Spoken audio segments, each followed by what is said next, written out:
Hello everyone and welcome back to the lesson. The subject is advanced taxation. We continue with the topic taxation of cross-border activities. Our today's focus is on tax havens and treaty shopping. Tax havens. So in this lesson we will study the characteristics of tax havens and treaty shopping.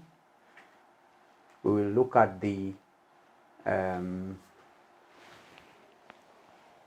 reasons for using tax havens. Why do companies or individuals opt for tax havens? And 3, we will highlight the criticisms and concerns of tax havens and treaty shopping. So let's begin with tax haven. What is a tax haven, or what are tax havens? Now, tax havens are countries or jurisdictions known for their favorable tax laws and financial secrecy. All right? Tax havens are just countries where there are no tax laws or very low tax laws, low or zero taxes.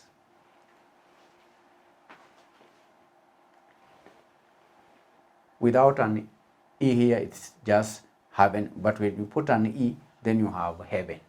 All right? It's a place, a country, a jurisdiction where there are low or zero taxes. These are countries where there are favorable tax laws, where there is favorable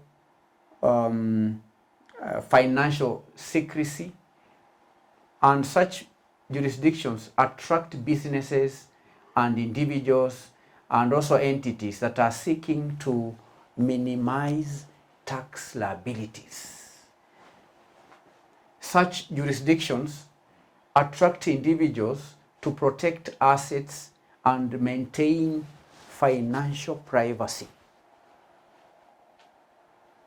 These are locations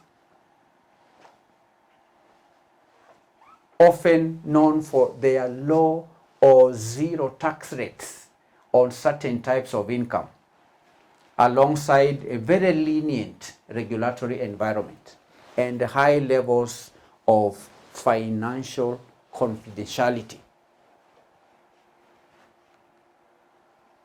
So what are the characteristics of tax havens? Characteristics. I already mentioned a few. In defining tax haven, I've mentioned a few characteristics. And one is low or zero taxes.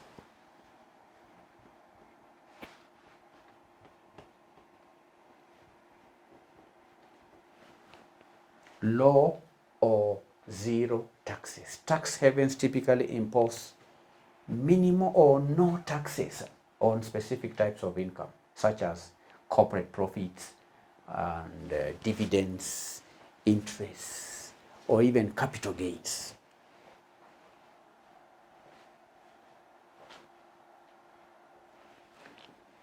In defining tax havens, I also mentioned financial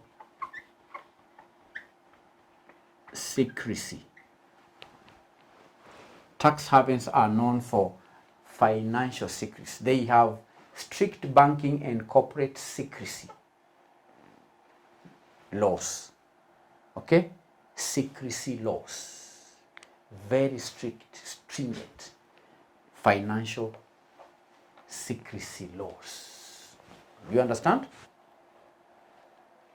And they often allow even anonymous ownership or beneficial ownership of assets. And that makes it challenging for authorities to trace assets or incomes. These are countries where you can own assets or bank accounts anonymously. They have strict banking and corporate secrecy laws that allows anonymous ownership or beneficial ownership structures, making it challenging for governments or authorities, tax authorities, to trace assets or incomes. 3, the third characteristic in relation to tax regulation. Tax regulation. Tax havens often have minimal regulatory requirements, which provides an environment conducive to quick and straightforward company formations with fewer reporting obligations. Minimal tax regulations. 4, non-transparency. Non-transparency. There is limited disclosure requirements, all right, which can make it challenging for tax authorities and international bodies to assess information about financial transactions or even ownership structures. All right? Non-transparency. Limited disclosure requirements. This means limited disclosure requirements. Non-transparency. So these are characteristics of a tax haven. The next question we need to answer is the reasons for using tax havens. Why do individuals or companies use tax havens?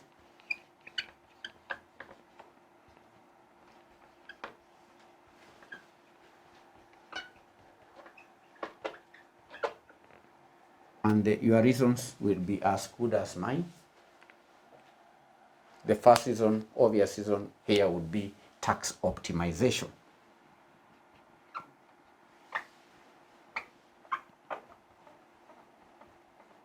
Tax optimization, number one.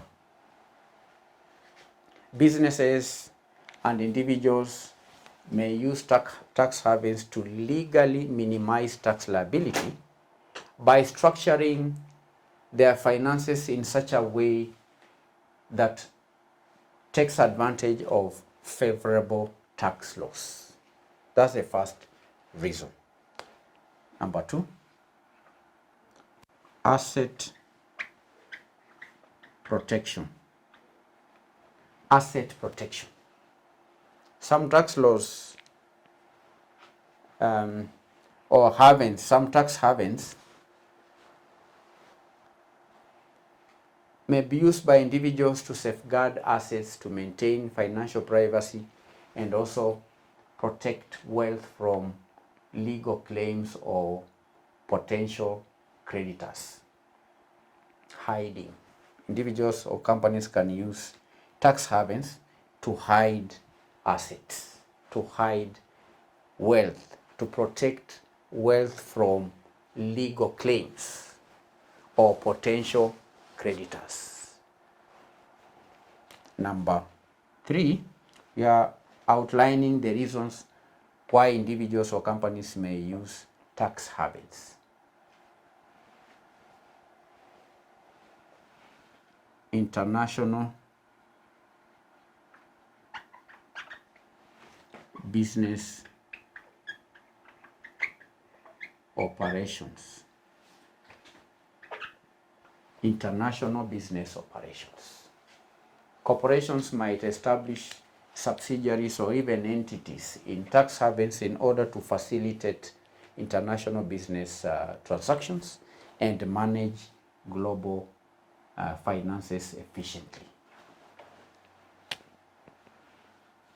4. Estate planning. Estate planning.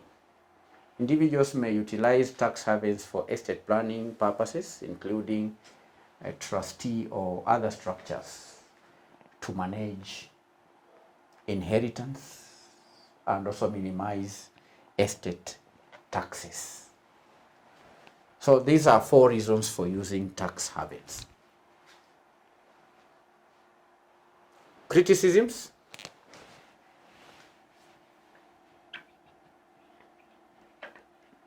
Or concerns. The first criticism or concern relating to tax havens is tax evasion and avoidance.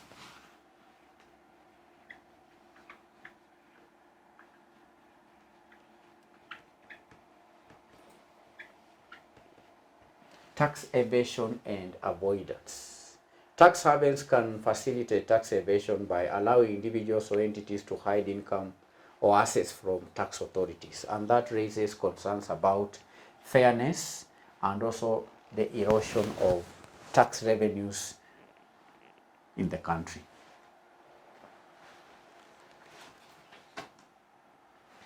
2. Illicit activities.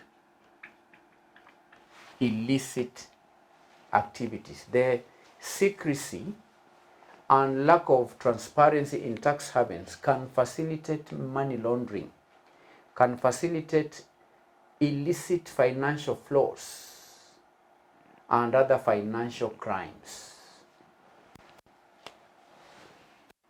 The third criticism is in relation to tax justice. Global tax justice. Tax havens are criticized for contributing to global inequality by enabling the wealthiest individuals and corporations to avoid paying their fair share of taxes. And efforts by international bodies such as the Organization for Economic Cooperation and Development and individuals, countries may have the aim of combating tax evasion and increasing transparency through initiatives like what we call the common reporting standards and also the exchange of financial information between jurisdictions to mitigate the adverse effects of tax havens. Do you understand? Tax havens have been criticized for contributing to what we call global inequality by enabling the wealthiest individuals and corporations to evade or avoid paying taxes. That's why we have organizations like the OECD, the Organization for Economic Cooperation and Development, whose activities aim to combat tax evasion and increase transparency. Global tax justice. All right. So we now move on to the second part of the lesson, that is treaty shopping. Treaty shopping.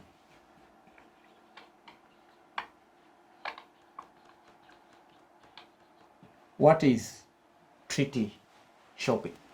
Now, treaty shopping is the practice of exploiting tax treaties. It is the practice of exploiting treaties, exploiting tax treaties to obtain preferential treatment in a country other than the taxpayer's country of residence. Do you understand? Treaty shopping is a practice of exploiting tax treaties, and the purpose for doing so is to obtain preferential tax treatment in a country other than the taxpayer's country of residence. And it often involves establishing a shell company in a tax haven jurisdiction to take advantage of the treaty's benefits.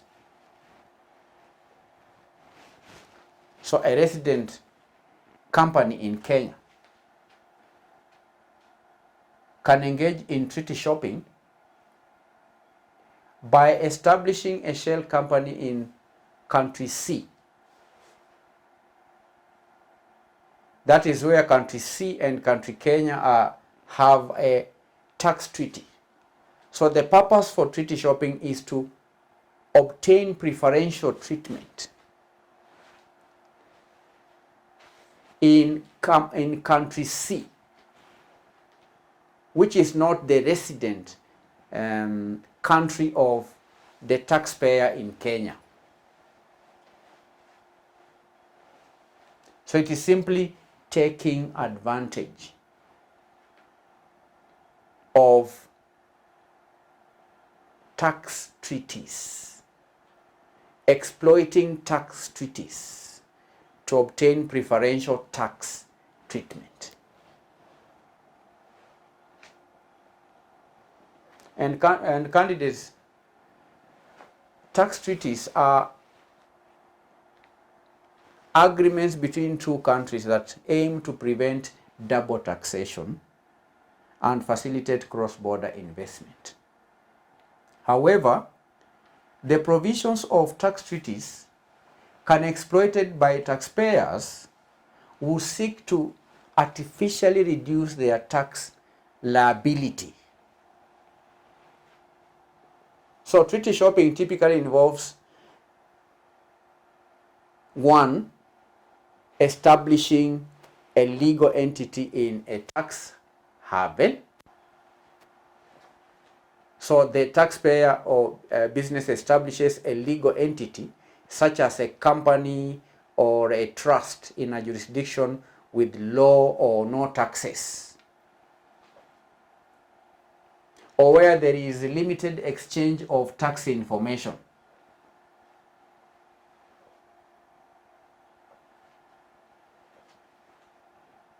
Then the company then structures its transactions through the tax haven entity.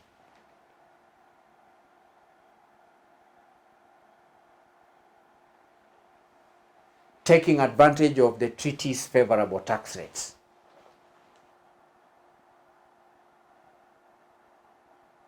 Then the next thing is to claim treaty benefits.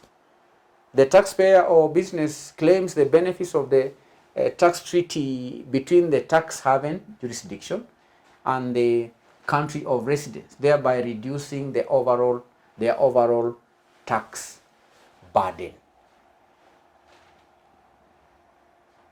That's how businesses or organizations or individuals take advantage of tax treaties. Treaty shopping. Treaty shopping. Now, candidates, just like tax havens, treaty shopping have been criticized. There are also concerns around or surrounding tax treaties. I mean, treaty shopping, criticisms or concerns. And one concern is in relation to loss of revenue. Revenue loss. Number one, revenue loss for governments.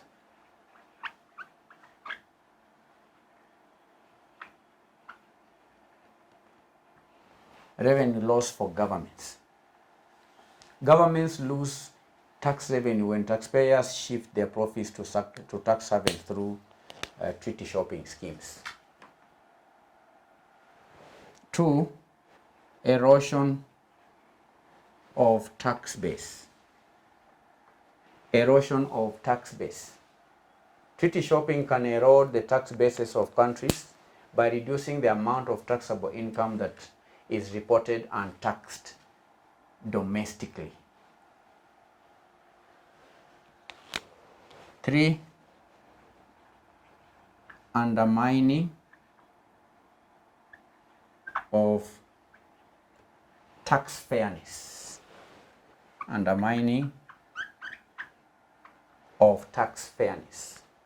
Treaty shopping can undermine tax fairness by allowing certain taxpayers to pay lower taxes than others, and thereby creating a sense of inequality or iniquity.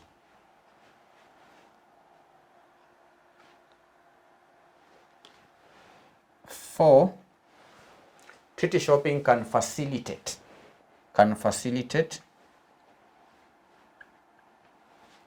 tax evasion and avoidance and tax avoidance. Treaty shopping can facilitate tax avoidance and evasion by providing means for taxpayers to conceal their income or assets from tax authorities. 5. Distorting investment decisions.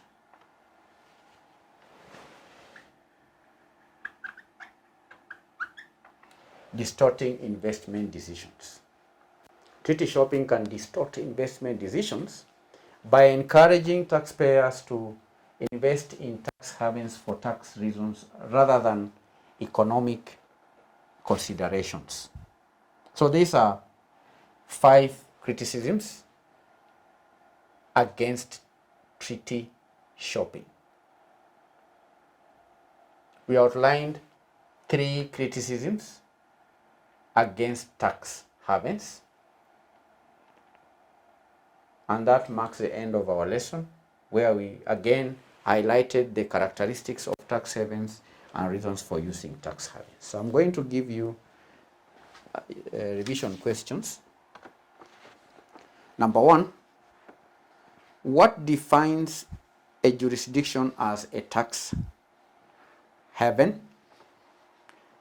And how do these jurisdictions attract businesses? And what are the primary characteristics that distinguish tax havens from regular tax jurisdictions? Number 2, how does treaty shopping operate within the context of international taxation? 3, what are the strategies used by businesses to engage in treaty shopping, and what impact does it have on global tax systems? 4, how do countries and international bodies respond to tax havens and treaty shopping practices? 5, what measures are in place to curb the negative impacts of these practices on tax revenues? Another question, what ethical and legal implications arise from businesses engaging in treaty shopping or using tax havens? And lastly, how do these practices align with global tax compliance and ethical standards? Thank you for attending the lesson.